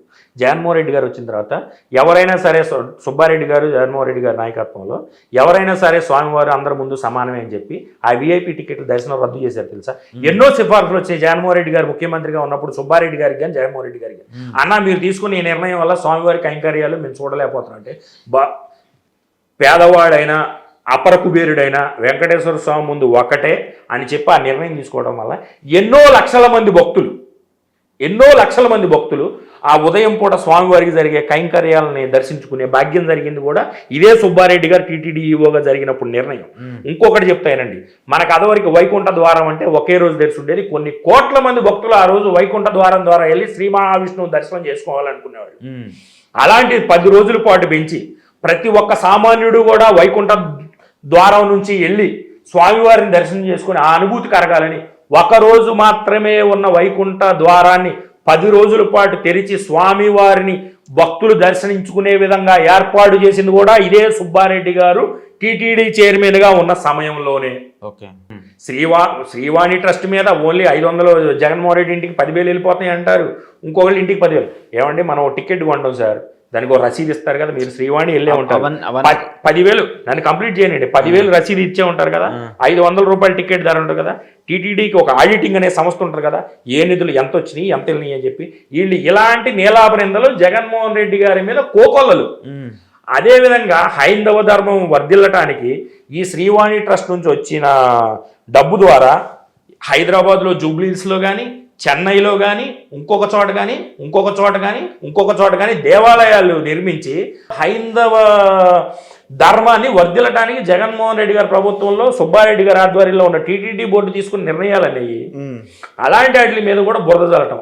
ఇంకా ఏ వ్యక్తి ఈ తెలుగుదేశం పార్టీ ఇతనికి సంబంధించిన సోషల్ మీడియా దేవుడు లేదు ఇవన్నీ ఈరోజు చెప్తా ఉన్నారు హైందవ ధర్మం ఏందని చెప్పి. హైందవ ధర్మం ప్రకారం తండ్రి చనిపోతే పెద్ద కొడుకు తలకొరివి పెడతారు. చంద్రబాబు నాయుడు గారు వాళ్ళ నాన్నగారు కాలం చేసిన తర్వాత తలకొరివి పెట్టారు, తలనీలాలు సమర్పించారో చెప్పానండి. ఇన్ని మాటలు మాట్లాడేవాళ్ళకి ఎవరికైనా సరే చేయలేదు. పాత రోజుల్లో నుంచి నేను 20 సంవత్సరాలు 24 సంవత్సరాలు బట్టి రాజకీయాలు ఫాలో అవుతా ఉన్నా. నాకు తెలుసు తెలుగుదేశం పార్టీలో ఉన్నోళ్ళు కానీ, అతను అనుంగ మిత్రులు కానీ, కాంగ్రెస్ వాళ్ళు కానీ, దేశంలో అతనితో సంబంధం వాళ్ళు ఎవరైనా చెప్పండి, తండ్రి కాలం చేస్తే పెద్ద కుమారుడిగా తలకొరువు పెట్టి ఆ కార్యక్రమాలు చేయాల్సిన చంద్రబాబు నాయుడు గారు ఆ కార్యక్రమాలు చేసి గుండు కొట్టించుకున్నాడా? ఎవరైనా చెప్పండి.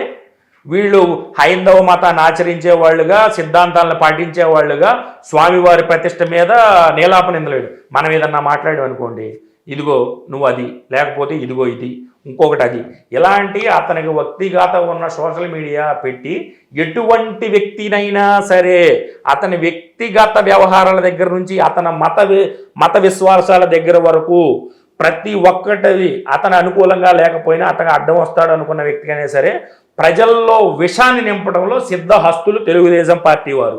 ఓకే, ఆ కాలంలో జరిగిందే ఈ లడ్డూల విషయంలో జరిగింది కూడా. అంటే మీరు ఇది కేవలం ఆరోపణలు మాత్రమే, కావాలని జగన్మోహన్ రెడ్డిని లేదంటే ఆ పార్టీకి సంబంధించి ఆ ప్రభుత్వాన్ని డీగ్రేడ్ చేయడానికి ఇదంతా చేస్తున్నారని చెప్పేసి మీరు అంటారు. 100కి 1000% కరెక్ట్. ఎందుకు అంటున్నానంటే ఇప్పుడు ఏమండి ఇవన్నీ రాజకీయాలన్నీ పక్కన పెడదాం. మన హిందూ దేశం ఉంది, మన భారతదేశం ఉంది, 80% హిందూ మతాన్ని ఆచరించేవాళ్లే కదా. జగన్మోహన్ రెడ్డి రేపు రాజకీయం చేయాల్సింది కూడా పబ్లిక్తోనే కదా. సరే అతను క్రైస్తవ మతం ఇచ్చారు, భక్తుడు అయినా కానీ స్వరూపానంద స్వామి దగ్గరికి వెళ్ళి ఇది చేస్తారు, లేకపోతే మసీదుకి వెళ్ళి అల్లాని దువ్వాడుతురు, అతను మామూలుగా యేసు ప్రభుని పూజిస్తారు. ఒక రాజకీయ నాయకుడికి అనేది వాడికి కులం మతం ఉండదండి. రాజకీయ నాయకుడు కులం మతం ఉండదు. రాజకీయ నాయకుడు ఒక కులమోడు, ఒక మతమోడు, ఒక ప్రాంతమోడు ఓట్లు వేస్తే కులం మతం ప్రాంతం రాజకీయ నాయకుడు అనేవాడు ఉండవు కదా. నిజంగా జగన్మోహన్ రెడ్డి గారు ఉజ్వల రాజకీయ భవిష్యత్తు ఉన్నాడు, ఇలాంటివి చేసుకోవాలని ఎందుకు అనుకుంటాడండి? ఇది ఒక వ్యక్తిగత. అదేవిధంగా అది మామూలు కన్సిడర్ మన జనరల్ థింకింగ్లో మాట్లాడుకునే మాట. అదే జగన్మోహన్ రెడ్డి గారు కానీ ఆ రోజు ఇతను అధికారంలో ఉన్నప్పుడు అక్కడ ఏదైతే ఉన్న ధర్మకర్తల మండలి కానీ తప్పు చేసి ఉంటే డైరెక్ట్ ప్రధాని గారికి మోడీ చేసి సిబిఐ ఎంక్వైరీ అండి, స్వయం ప్రతిపత్తి కలిగిన సిబిఐ ఎంక్వైరీ అయ్యింది అని డిమాండ్ ఎందుకు చేస్తారో, సుప్రీంకోర్టు జడ్జికి లెటర్ ఎందుకు రాస్తారో, ఈరోజు బొమ్మాన కరుణాకర్ రెడ్డి గారు రాసినా, ఆ రోజు జగన్మోహన్ రెడ్డి గారు ఉత్తరం రాసినా, ఏదైనా సరే వాళ్ళు ఏమీ చేయలేదు, మేము స్వామివారి కైంకర్యాల్లో కానీ స్వామివారి కొండమైన కానీ ధర్మకర్తల మండలి అతని ప్రభుత్వంలో కానీ అతని ప్రభుత్వంలో ఏర్పాటు చేసిన ధర్మకర్త మండలి కానీ ఎటువంటి తప్పు చేయలేదు సంపూర్ణ విశ్వాసం ఉండబట్టే అతను ఈ రోజు రాసిండు లెటరు. వీళ్ళు ఇన్ని మాటలు చెప్పేవాళ్ళు సనాతన ధర్మ ఉద్ధారకులుగా ఈ రోజు పేరు ప్రఖ్యాతులకు ఎక్కాలనుకున్న వాళ్ళు సిబిఐ ఎంక్వైరీ చేయకుండా సిట్ అనే ఎంక్వైరీ ఎందుకు వేశారు? చంద్రబాబు నాయుడు గారు అతను గత ప్రభుత్వంలో 2014 నుంచి 2019 వరకు వైజాగ్ భూముల కుంభకోణం మీద 2 సార్లు సిట్ వేసిండు. ఏం జరిగింది సార్? అందుకే స్వయం ప్రతిపత్తి కలిగిన సిబిఐ ద్వారా ఎంక్వైరీ చేయండి, సుప్రీంకోర్టు జడ్జి ద్వారా ఎంక్వైరీ చేయండి, నిజాలను నిష్పక్షపాతంగా వెలికి తీయండి, కోట్లాది మంది హైందవ ధర్మాన్ని ఆచరించే వాళ్ళ ఆరాధకుల యొక్క మనోభావాలు దెబ్బతీయకుండా నిజాలను నిగ్గు తేల్చాలి అని చెప్పి జగన్మోహన్ రెడ్డి గారు ప్రధానమంత్రికి ఉత్తరం రాయడం కానీ, ఆ రోజు జగన్మోహన్ రెడ్డి గారి ప్రభుత్వం కొలువు తీరినప్పుడు ధర్మకర్తల మండలి చైర్మన్గా వ్యవహరించిన బొమ్మాన కరుణాకర్ రెడ్డి గారు కానీ వైవి సుబ్బారెడ్డి గారు కానీ నిరూపించండి అని చెప్పి ఉత్తరాలు రాశారు. అంటే నిరూపించాల్సిన బాధ్యత ఎవరిది? ఎందుకు సిట్ వేయాలి? నువ్వు సిబిఐ ఎంక్వైరీకి అప్పచెప్పు. ఇప్పుడు ఎన్డీఏలో ఉన్న పవన్ కళ్యాణ్ గారు మాట్లాడితే ఈరోజు ఏదో చతుర్మాస దీక్ష లేకపోతే ఎలాంటి దీక్షలు ఏదో పాశ్చాత్తాప దీక్ష చేస్తా ఉన్నారు. ఆయన పశ్చాత్తాప దీక్ష చేయాల్సిన పని లేదు. దీని మీద సిబిఐ ఎంక్వైరీని ఆచరించమండి. ఎన్నడూ లేని ఆంధ్రప్రదేశ్ రాష్ట్రంలో ఈ రోజు మతాల మధ్య గొడవలు పెట్టి మీ రాజకీయ పబ్బం గడుపుకోవడం కోసం కలియుగ ప్రత్యక్ష దైవ వెంకటేశ్వర స్వామిని తీసుకొచ్చి ఆ మకిల్ని ఆ పార్టీ నాయకులకో మీ వ్యవహారాలకో పులిమి మీరేదో దేశోద్ధారకులుగా పేరు పొందడం కరెక్ట్ కాదు. అందుకే ఈరోజు సుబ్రహ్మణ్య స్వామి గారు ఎంటర్ అయినా జగన్మోహన్ రెడ్డి గారు ఉత్తరం రాసిన నిష్పక్షపాతంగా వ్యవహరించండి, దీనిలో నిజాలు నిగ్గు తేల్చండి, స్వామివారి ప్రతిష్టని దిగజార్చకుండా చూడండి. మొన్న నేను ఎక్కడికో సింపుల్గా వెళ్ళానండి. ఓ చోట నేను రెగ్యులర్గా పూజలు అవి చేసుకుంటూ ఉంటాను. నేను స్వతహాగా వెంకటేశ్వర స్వామి భక్తుడిని చెప్పాను కదా. కలియుగ ప్రత్యక్ష దైవం వెంకటాద్రి సంస్థానం బ్రహ్మాండే నాస్తికించిన వెంకటేశ సమోదేవ నా భూతో నా భవిష్యత్తి అని ప్రత్యక్షంగా నమ్మేవాడిని. నేను వెంకటేశ్వర స్వామికి చాలా భక్తుడిని. ఒక సాటికి వెళ్తే వీళ్ళు చేసిన లేకపోయిన ఆరోపణల వల్ల అరే ఇది ఎందుకు అరే ఎట్లా జరిగిందంటే అది భక్తుల మనోభావాలు కదండి దెబ్బతీసేది. అదే భక్తుల మనోభావాలు దెబ్బతీసి ఇప్పుడు ఏంది మే హిందువులు ఉండు వాళ్ళందరూ దేవుడి ప్రసాదాన్ని చాలా పవిత్రంగా భావిస్తుంటారు. అలాంటి ప్రసాదాన్ని ఇలా ఎందుకు చేశారు? అది నిజమా వాస్తవం? జనాలకు కానీ ప్రజలకు కానివ్వండి చూసే వాళ్ళకి ఏంటంటే వాస్తవం ఏది అనేది తెలిసే కంటే కూడా ఈలోపు జరగాల్సిన డ్యామేజ్ జరిగిపోతుంది. అది ఎక్కువ అయిపోతుంది కదా వైసీపీకి. ఏమంటే స్వామివారి ప్రతిష్ట ఒకటి దిగజార్చేది కాదు. ఓకే, నిజాలు అనేది నిలకడ మీద తెలుస్తాయి. మీకు చిన్న విషయం చెప్తాను సార్. మీరు సున్నుండలు తిన్నారు ఎప్పుడన్నా? మీ అమ్మగారి ఇంట్లో చేసే ఉంటారు కదా. మన ఇంట్లో నెయ్యి ఉంటుంది. నెయ్యి కొంత పాడైంది అనుకోండి, అవి సున్నుండలు కలిపి చేస్తే తినబోతే మీకు అర్థం అవుద్దా లేదా? అలాంటిదే స్వామివారి దగ్గర లడ్డు ప్రసాదం తయారు చేసినా మనం భక్తితో ఆచరించిన మనకు ఆ టేస్ట్ అనేది కొన్ని లక్షల మంది తిని ఉంటారు కదా. ఆ లక్షల మంది తెలియదా? ప్లస్ ఆ లడ్డు తయారు చేసిన తర్వాత ఒక 3 రోజులు 4 రోజులు నిల్వ ఉంటుంది కదా. మనం ఎక్కడి నుంచి పవిత్రంగా తీసుకొచ్చి ఇంట్లో తిరుపతిలో వచ్చామంటే ఇంట్లో ఇల్లంతా శుభ్రం చేసుకొని పరవాన్నం అయి ఉండి ప్రసాదం నలుగురికి పెడతాం కదా. అంటే ఒక 4-5 రోజులు టైం పట్టుద్ది కదా. అయినా కానీ మీరు ప్రసాదం తినే ఉంటారు, ఆయన తినే ఉంటారు, నేను తినే ఉంటాను కదా. ఏ రోజన్నా మనకు అట్లా అనిపించిందా? ఇది కేవలం రాజకీయ పబ్బం గడుపుకోవడానికి అన్నట్లే కాకుండా ఇంకేంటండి. ఓకే, సో మీరు ఇదంతా రాజకీయ కోణంగానే చూస్తారు. ప్లస్ టెక్నికల్గా చూసుకుందాం.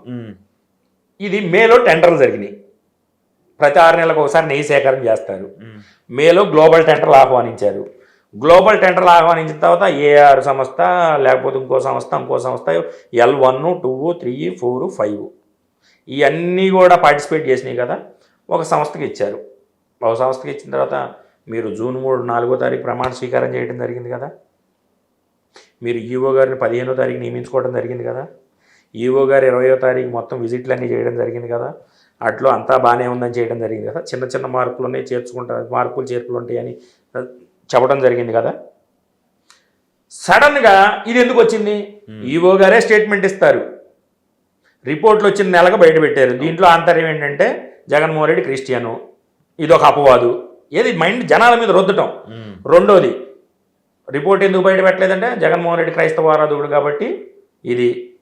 తర్వాత ఈఓ గారు ఇందులో fish oil or any animal adulterated oil కలపలేదని చెప్పి క్లియర్గా ఫస్ట్ ఒప్పుకున్నారు. తర్వాత ఓన్లీ ఇది సంబంధించిన ఏదో వనస్పతి వాటికి సంబంధించిన ఇప్పుడు ఆవు ఉంటుంది కదా, అదేదో డిఫరెంట్ ఫీడింగ్ తీసుకుంటుంది. దాన్ని తీసుకుని అలాంటి టెస్ట్లో వచ్చినాయి తప్ప ఎసిడిక్కి సంబంధించినవి ఇందులో ఎటువంటి జంతువు సమురు కలపలేదని చెప్పి నిష్పక్షపాతంగా వచ్చింది, ఆయన ఒప్పుకున్నారు. కానీ అదే రోజు సాయంత్రం ఈవో ఎందుకు మాట మార్చాల్సి వచ్చింది? తెల్లారి రాజకీయ ఒత్తిడి లేకపోతే ఈవో మాట మార్చాల్సిన అవసరమే వచ్చింది. ఓకే, ఇది మీరు చూసుకుంటే చంద్రబాబు నాయుడు గారు 100 రోజుల అసమర్థ పాలన కప్పిపుచ్చుకునే విధంగా ఒక హైందవ ధర్మం మీదే అతను చేస్తున్న దుష్ప్రచారానికి దీనికి ఇది రాజకీయ విమర్శ అని అనుకోకుండా మనం ఎలా ఉండగలం? మీరు చెప్పండి. మీరు హిందూ విశ్వాసకులే, మీరు వెంకటేశ్వర భక్తులే కదా. ఇక ఇప్పుడు దీన్ని తేల్చాల్సింది సిబిఐ తేల్చాలి. జగన్మోహన్ రెడ్డి గారు లెటర్ రాయడం జరిగింది కదండి. సిబిఐ రాశారు, సుప్రీంకోర్టు జడ్జికి రాశారు, ప్రధానమంత్రికి రాశారు. దీన్ని నిష్పక్షపాతంగా వ్యవహరించి విచారణ చేసి స్వామివారు ఎవరైతే వీళ్ళకి సంబంధించిన కారకులు ఉన్నారో వాటిని కఠినంగా శిక్షించండి అని ఉత్తరం రాశారు కదా. అదే తప్పు చేసినోడైతే భయపడతారు కదండి. ఓకే, చూద్దాం అయితే ఈ అంశానికి సంబంధించి. ఇంకోటి ఏంటంటే మేజర్గా ఈ ఎలక్షన్స్కి సంబంధించి ఈవీఎంల అంశం కొంచెం చాలా పెద్ద ఎత్తున జరుగుతుంది. తాజాగా ఆరామ్ అస్థాన్ లాంటి వ్యక్తి ఈవీఎంలకు సంబంధించి 3 నెలలు అయిపోయింది, Form 20, Form 16కి సంబంధించి ఇంకా డేటా అప్లోడ్ చేయలేదని చెప్పేసి ఆయన కూడా ఒక పిటిషన్ని ఫైల్ చేసిన పరిస్థితి చూస్తున్నాం. సో దీన్ని ఎలా చూడాలి? ఈ Form 20 అనేది ఎలక్షన్ అయిపోయిన తర్వాత ఎలక్షన్ కమిషన్ ఆఫ్ ఇండియా అనేది వెబ్సైట్లో పొందుపరచాలి. అవును. అయిపోయిన 48 అవర్స్ ఆర్ 72 అవర్స్ మధ్యలో పొందుపరచాలి. పొందుపరిచే క్రమంలో ఇప్పుడు మీ నియోజకవర్గంలో సపోజ్ ఒక 298 బూతులు అని అనుకోండి. సపోజ్ ఒక 50వ బూత్లో వైసీపీ మెజారిటీ, 70వ బూత్లో తెలుగుదేశం మెజారిటీ అనుకుంటే, వైసీపీ బూత్లో కానీ టీడీపీ బూత్లో కానీ ఇట్లా చూసుకుంటే మీకు లోకల్గా రాజకీయం పంచాయతీ గ్రామస్థాయి నాయకులు చేసే వాళ్ళకి అర్థమైపోతుంది ఓట్లు ఎన్ని పడ్డాయి అని చెప్పి. అలాంటి దేశవ్యాప్తంగా జరిగిన యొక్క ఎలక్షన్లో 4th ఫేజ్ 5th ఫేజ్ ఎలక్షన్లో ఈ ఈవీఎంలు ట్యాంపరింగ్ జరిగిందనేది ఈ భారతదేశం మొత్తం కూడా వచ్చిన ఫలితాలను చూసి నివ్వరపోయింది. అక్కడ ఒడిశాలో నవీన్ పట్నాయక్ గారికి వచ్చిన ఫలితాలు అయితే ఏమి, ఇక్కడ జగన్మోహన్ రెడ్డి గారికి వచ్చిన ఫలితాలు ఏమి చూసి ప్రతి ఒక్క చోట మీకు ఉదాహరణ చెప్తా. హిందూపూర్లో మున్సిపాలిటీ ఒక కౌన్సిలరు అక్కడ ఒక ఓటు వైఎస్ఆర్సీపీకి వచ్చింది. మీరు ఆ లెక్కలో చూసుకుంటే పార్టీకి అసెంబ్లీకి ఒక బూత్ ఏజెంట్ ఉంటాడు, పార్లమెంట్కి ఒక బూత్ ఏజెంట్ ఉంటాడు. ఆ 2 ఓట్లు అతను అక్కడే వినియోగించాడు. పార్లమెంట్ బూత్ ఏజెంట్ కానీ అసెంబ్లీ బూత్ ఏజెంట్ కానీ ఇద్దరు 2 ఓట్లు అక్కడే వినియోగించుకుంటారు వాళ్ళ ఓటు కూడా. అక్కడ మా పార్టీ నాయకులు ఉన్నారు, ఒక్క ఓటు అయితే రాదు కదా. మరి ఇలాంటి ఎన్నో కోకొల్ల ఉదాహరణలు ఉండి ఈ స్వామివారి మీద లడ్డూ మీద ఇష్యూ జరుగుతున్న టైంలోనే ఎలక్షన్ కమిషన్ ఆఫ్ ఇండియా ఈ ఫామ్ 20ని అంత హుటాహుటీన ఎలక్షన్గా ఎందుకు అప్లోడ్ చేయాల్సి వచ్చింది అంటే ఇది కూడా రాజకీయ కోణానికే ఈ లడ్డు వివాదం తీసుకొచ్చారా? ఈ లడ్డు వివాదం పెద్దదై భారతదేశం ప్రపంచంలో ఉన్న భక్తులందరూ ఈ లడ్డు వివాదం చుట్టూ ఉంటే ఒక మైండ్ గేమ్ ఆడతా మీరు చేసిన ఈ ఈవీఎం ట్యాంపరింగ్ కప్పిపుచ్చుకోవాలనుకుంటున్నారా? దానికి సంబంధించే ఈ బీజేపీ కొంతమంది వ్యక్తులు కానీ యువమోర్చా వాళ్ళు కానీ లేకపోతే వివిధ రకాల సంఘాలు కానీ హైందవ సంఘాలు కానీ దీని చుట్టూ పోరాటం చేస్తున్నారంటే ఇది ఏదో ఒక హిపోక్రసీ లేకుండా ఇంత పెద్ద ఇష్యూ జరుగుతున్నప్పుడు ఎందుకు ప్రధాని లాంటి స్థాయి వ్యక్తి స్పందించరు? ఎందుకు హోంమంత్రి స్థాయి లాంటి వ్యక్తి స్పందించరు? ఓన్లీ ఎందుకు తెలుగుదేశం సోషల్ మీడియా కొంతమంది అతను అనుకూలులు ఉండే వివిధ వ్యవహారాల్లో ఉండే సోషల్ మీడియా వాళ్ళే ప్లాట్ఫామ్లో ఉండి అతనికి సంబంధించి కొన్ని టీవీ ఛానల్స్ ఎందుకు జగన్మోహన్ రెడ్డిని టార్గెట్గా చేసి ఇది చేస్తున్నాయి? రిపోర్ట్లు వచ్చిన డేట్కి దీనికి సంబంధం లేదు, ఈవో ఫస్ట్ చెప్పిన మాటకి దీనికి సంబంధం లేదు, ఇక్కడ ఇన్ని రకాల ప్రక్రియలో టెస్టులు జరుగుతాయి అని చెప్పిన మాటకి సంబంధం లేకుండా ఇక్కడ వితండవాదన ఉంటుంది. ఇవన్నీ అయిపోయి నిన్న చంద్రబాబు నాయుడు గారు కొత్త మాటలు ఎత్తుకున్నారు. ఇతను భయపడలేదు. అవును, తప్పు చేయనోడు ఎందుకు భయపడతారు సార్? నిజం నింపాదికి తెలుస్తుంది. తప్పు చేయనోడు కాబట్టి జగన్మోహన్ రెడ్డి ఉత్తరాలు టీటీడీలో ఇద్దరు మంత్రిమండలి చేసిన పాలక మండలి చైర్మన్లుగా చేసిన వాళ్ళు ఇద్దరు ఉత్తరాలు రాశారు. నువ్వెందుకు సిట్ ఇచ్చినావు? నువ్వు కూడా విచారణకు సిబిఐ ఎంక్వైరీ ఆచరించమను. నీ ప్రభుత్వం మీద ఆధారపడే కదా బీజేపీ ఉంది. స్వయం ప్రతిపత్తి కలిగిన సంస్థతో విచారణ చేయించి నిజాలు నీకు తెలిసి నువ్వు కూడా హైందవ ధర్మోద్ధకారుడిగా ఇచ్చేది. నువ్వు చేసింది తప్పు కాబట్టి నీ లోపల భీతి ఉంది కాబట్టి నువ్వు ఈరోజు సిబిఐ ఎంక్వైరీ ఆచరించకుండా సిబిఐ ఎంక్వైరీ అనేది ఆదేశించకుండా కోరకుండా నువ్వు సిట్ అనేది వేసి కాలయాపన చేస్తున్నావు. ఇది 4 రోజులు పోయాకైనా తెలుగుదేశం వారికి చుట్టుకుని వాళ్ళంతటా వాళ్ళు చేసుకున్న పాపం. వీళ్ళు కలియుగ ప్రత్యక్ష దైవంతో ఆటలాడుతున్నారు. వీళ్ళు ఇంకో మాటలు అంటారు, జగన్మోహన్ రెడ్డి తిరుపతి వెళ్తే డిక్లరేషన్ ఇవ్వాలి అని. జగన్మోహన్ రెడ్డి గారు తిరుపతి వెళ్ళింది రాష్ట్ర ముఖ్యమంత్రిగా స్వామివారికి బ్రహ్మోత్సవాల సమయంలో పట్టు వస్త్రాలు సమర్పించడానికి వెళ్ళారు. ఒక రాష్ట్ర ముఖ్యమంత్రి కులం మతం ప్రాతిపదిక ఏముండవు రాజ్యాంగ లెక్కల ప్రకారం. వీళ్ళు అంటున్నారు కదా వీళ్ళు ఇన్ని పాపాలు చేశారు కాబట్టి. రాజశేఖర రెడ్డి గారు పుణ్యాత్ముడు కాబట్టి కలియుగ ప్రత్యక్ష దైవం శ్రీ వెంకటేశ్వర స్వామి వారికి ఆయన పట్టు వస్త్రాలు సమర్పించిండు. ఆయన 5 సంవత్సరాల కాలంలో అదే భాగ్యం కుమారుడు కలిగింది. ఏమంటే మీకు నాకు కలుగుతుందా? పోనీ వీళ్ళు నిజమైన భక్తులు కదా, ఎన్టీఆర్ గారు పెద్ద నాయకుడు భక్తులు కదా, కృష్ణుడు రాముడు ఆయనే దేవుడు అని వీళ్ళు చెప్తా ఉంటారు కదా. అలాంటి వ్యక్తి పట్టు వస్త్రాలు సమర్పించిండు కానీ వాళ్ళ కుటుంబంలో ఎవరికి కూడా అవకాశం ఇవ్వలేదు కదా. అవును, చంద్రబాబు నాయుడు గారు ఇప్పుడు వరకు సమర్పించుకుంటా వచ్చిండు కానీ రాజశేఖర రెడ్డి గారు పట్టు వస్త్రాలు సమర్పించారు అఖిలాండకోట బ్రహ్మాండ నాయకుడికి. తర్వాత వారి కుమారుడు జగన్మోహన్ రెడ్డి గారు అఖిలాండకోట బ్రహ్మాండ నాయకుడికి పట్టు వస్త్రాలు సమర్పించి బ్రహ్మోత్సవాల సమయంలో పట్టు వస్త్రాలు సమర్పించే భాగ్యం ఉన్నాయంటే అది జగన్మోహన్ రెడ్డి గారు జగన్మోహన్ రెడ్డి గారికి వారి కుటుంబం కలియుగ ప్రత్యక్ష దైవం శ్రీ వెంకటేశ్వర స్వామి ఆశీస్సులు ఉన్నాయి కాబట్టి. ఎన్టీఆర్కి దక్కింది కానీ వాళ్ళ కుటుంబ సభ్యులు దగ్గర ఈరోజు చంద్రబాబు దగ్గుట్టొచ్చేమో. ఆయన ఆ రోజులో అలిపిరిలో ఇలాంటి ఘటనలు చేసి మీకు ఒకసారి ఫ్లాష్ బ్యాక్ వెళ్ళి మీ పేపర్ చదివే అలవాటు కానీ రేడియో వినే అలవాటు కానీ ఉంటే మీకు తెలుసు 1947లో కట్టిన 1000 కాళ్ల మండపాన్ని ఆయన కూల్చేసినప్పుడు అలిపిరి దగ్గర ఆయన ఘటన జరిగింది. 10 సంవత్సరాల అధికారం లేకుండా చేసింది. స్వామివారు అంత పవర్ఫుల్. ఈ రోజు వారు స్వామివారికి పెట్టే నైవేద్యం, భక్తులు ఆచరించే ప్రసాదం మీద వాళ్ళు ఇలాంటి నీలాపనిందలు ఆపకపోతే ఇంకా చాలా పెను ప్రమాదం. వారు స్వామివారి ఆగ్రహానికి గురయ్యి చవి చూడబోతున్నారనేది మనం తెలుసుకోవాలి. చూద్దాం మరి దానికి సంబంధించి సిబిఐ ఎంక్వైరీ ఏమైనా వేస్తుందా, వేసి అసలు వాస్తవం ఏంటి అవాస్తవం ఏంటి అనేది బయటపడద్దు అనేది కూడా తెలుసుకుందాం. థ్యాంక్ యూ మహేష్ గారు, థ్యాంక్ యూ వెరీ మచ్. ఇది ఈరోజు మహేష్ గారితో ఎక్స్క్లూజివ్ చూస్తూనే ఉండండి ప్రజా చైతన్యం.